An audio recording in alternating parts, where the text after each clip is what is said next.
Welcome to George H. Smith's Excursions into Libertarian Thought, a production of Libertarianism.org and the Cato Institute. Benedict Spinoza. In 1656, Baruch Spinoza, 1632 to 1677, a brilliant and heretical young Dutch scholar descended from Portuguese Jews, was excommunicated and anathematized by the elders of the Amsterdam synagogue. Spinoza changed his name to Benedict, the Latin equivalent of Baruch, and thereafter made a modest living as a lens grinder. In 1673, Spinoza turned down the chair of philosophy at the University of Heidelberg, fearing that the position might compromise his intellectual independence. Spinoza published only 2 works during his lifetime. The first, an exposition of the philosophy of Descartes, was relatively uncontroversial, but the second, the Theological Political Treatise, published anonymously in 1670 under the imprint of a fictitious printer, was a bombshell.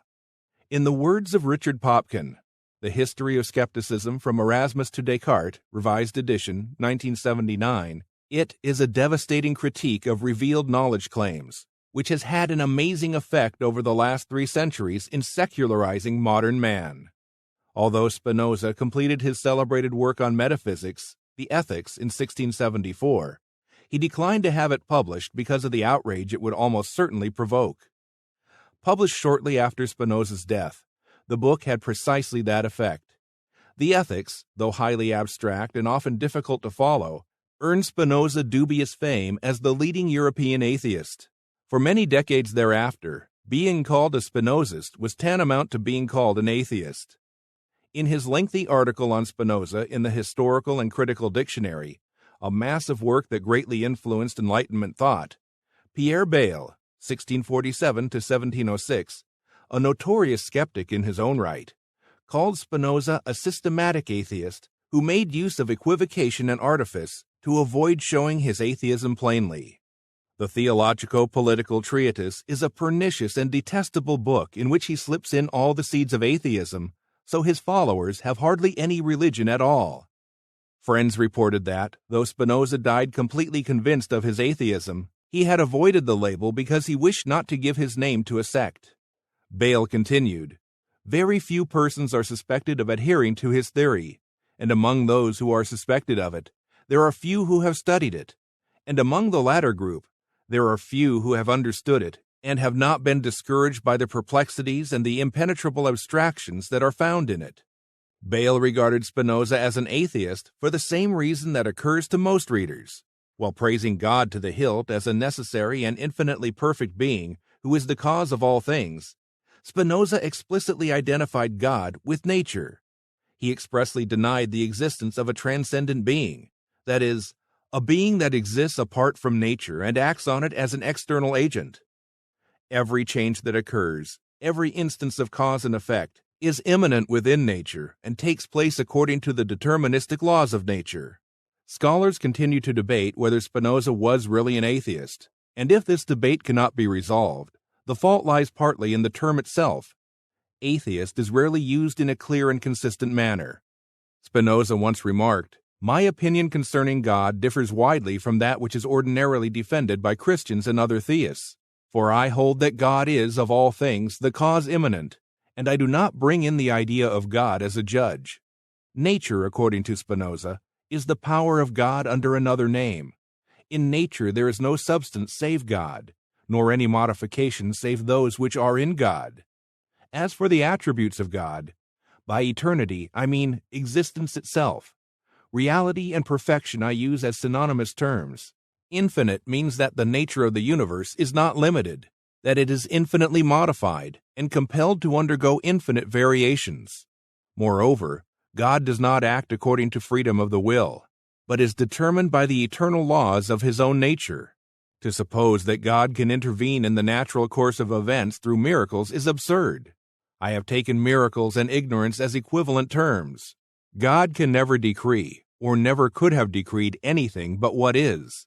Nor does God act with a view of promoting what is good. In short, Spinoza's God is neither supernatural nor transcendent. He does not intervene in human affairs or act in any meaningful sense at all. The God of Spinoza bears virtually no resemblance to what most people mean by God. He is a prime example of what Blaise Pascal contemptuously referred to as the metaphysical God of the philosophers, in contrast to the personal God of religion. Although Spinoza did not believe that God should be the object of religious worship or prayer, he did exhibit a profound reverence for this perfect being, while also noting that all of nature is inherently perfect. One observer even called him God intoxicated. But we should keep in mind that Spinoza regarded truth and reality as two sides of the same coin.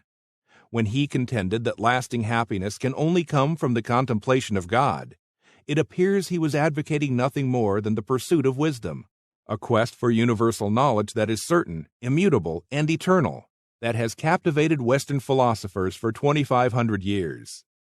Indeed, in that respect, Spinoza differed little from Aristotle, who also touted the contemplative life of the philosopher as the most desirable, and labeled as divine our metaphysical knowledge of first principles.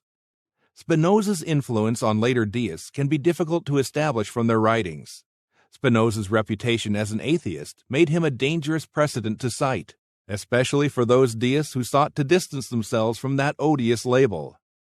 Voltaire, the leading Enlightenment deist, viewed Spinoza's atheistic ideas with disdain and criticized them vehemently. But here we should distinguish between Spinoza's critical assault on revealed religion, as expressed in the theologico-political treatise, and his positive metaphysical theories, as expressed in the Ethics. Many deists, even if they failed to mention Spinoza by name, clearly drew from his criticisms of the Bible and miracles.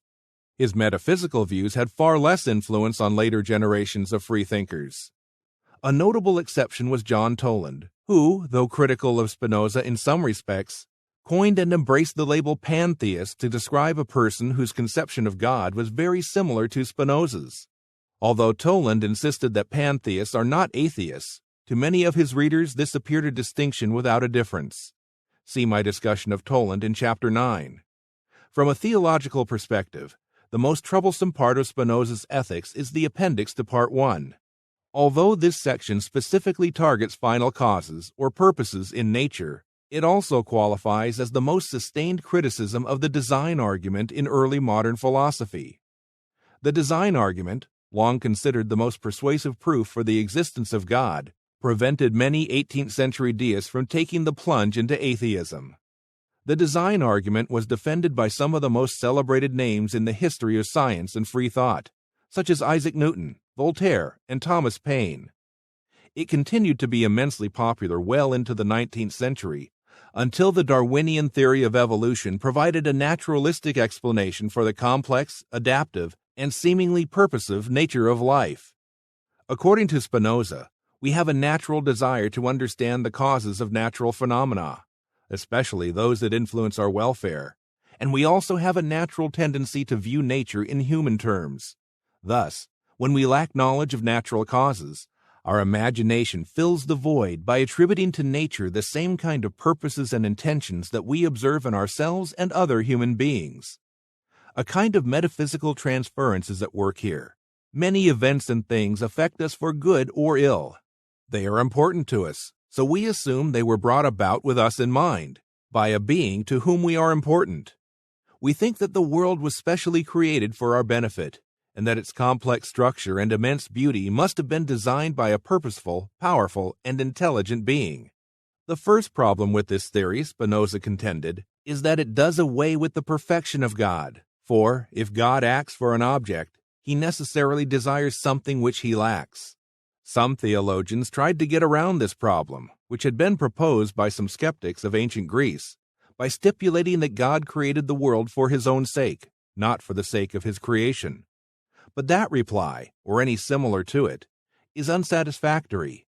It still implies that God, a perfect being who lacks nothing and therefore can desire nothing, lacked those things for whose attainment he created means, and further that he desired them.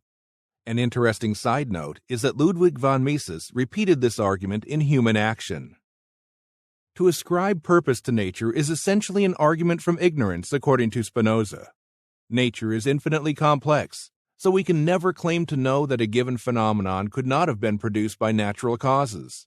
So, rather than attempt the impossible, Rather than attempt to prove that a natural cause is impossible in a given case, theologians appeal to ignorance instead. Theologians attribute what we don't presently understand, or what science has failed to explain, to God, a sanctuary of ignorance that satisfies the imagination but not the understanding. Quoting Spinoza, if a stone falls from a roof onto someone's head and kills him, theologians will demonstrate by their new method that the stone fell in order to kill the man. For if it had not by God's will fallen with that object, how could so many circumstances, and there are often many concurrent circumstances, have all happened together by chance? Perhaps he will answer that the event is due to the facts that the wind was blowing, and that the man was walking that way. But why, they will insist, was the wind blowing, and why was the man at that very time walking that way? If you again answer that the wind had been sprung up because the sea had begun to be agitated the day before, the weather being previously calm, and that the man had been invited by a friend, they will again insist, but why was the sea agitated, and why was the man invited at that time? So they would pursue their questions from cause to cause till at last you take refuge in the will of God, in other words, the sanctuary of ignorance. Similarly, those who do not understand how nature could have produced the human body will often conclude that it has been fashioned, not mechanically, but by divine and supernatural skill. And anyone who seeks for the true causes of miracles and strives to understand natural phenomena as an intelligent being, and not to gaze at them like a fool, is set down and denounced as an impious heretic. Spinoza's use of the term miracle in the latter passage is highly significant. The design argument is ultimately an appeal to miraculous causes, causes that do not and cannot occur in the natural course of events. Thus, an explanation via design is not a legitimate alternative to scientific and other naturalistic explanations. To refer to a miraculous cause is to refer to something that is inherently unknowable, and this sanctuary of ignorance explains nothing at all. However much it may soothe the imagination of the ignorant, it does nothing to satisfy the understanding of a rational person. Another feat of the imagination is to firmly believe that there is an order of things, and that things which further this order are metaphysically good. Spinoza's objection to this view is perhaps the most radical of his critique. For even atheists often speak of an order inherent in nature. Spinoza disagreed. Nature is what it is, and things behave as they do by virtue of what they are. Nature exhibits neither order nor chaos, neither good nor evil, neither beauty nor deformity. These and similar assessments are derived from human standards, not from nature per se. We consider a natural phenomenon well ordered when it can be easily understood or when it affects us favorably, whereas we speak of confusion or chance or chaos when confronted with a phenomenon that eludes our understanding or brings unforeseen evils upon us. In thus relegating order to the same status as beauty and other subjective evaluations, Spinoza cut off the design argument at its roots. If the fundamental facts of nature, their ultimate explanation, so to speak, are that things exist, that things are what they are, and that things behave as they do by virtue of what they are, then to attribute order to natural phenomena is simply to restate the fundamental facts in an abbreviated form. That is to say, the fundamental facts are comprehensible. If, however, we wish to say something more, if by order we mean that nature exhibits beauty, harmony, goodness, or the like, then we are merely importing additional evaluations into our set of fundamental facts. That means we need only explain those evaluations, not the facts they purport to describe. Hence, according to Spinoza, if we wish to explain the purpose and design in nature, we need only look within ourselves, to the reasons and causes that generate these evaluations. It is as unnecessary as it is absurd to posit the existence of an unknowable cause, God, who uses unknowable means, miracles, to bring about results that no perfect being, no being with unfulfilled wants, could possibly desire. Spinoza concluded, all the explanations commonly given of nature are mere modes of imagining, and do not indicate the true nature of anything, but only the constitution of the imagination. And although they have names, as though they were entities existing externally to the imagination, I call them entities imaginary rather than real, and therefore all arguments against us drawn from such abstractions are easily rebutted. In this chapter, I have sketched some of Spinoza's ideas about God and religion. In the next chapter, I discuss some of his important insights about freedom of conscience and social diversity. This has been Excursions into Libertarian Thought, a production of Libertarianism.org and the Cato Institute. To learn more about libertarian philosophy and history, visit www.libertarianism.org.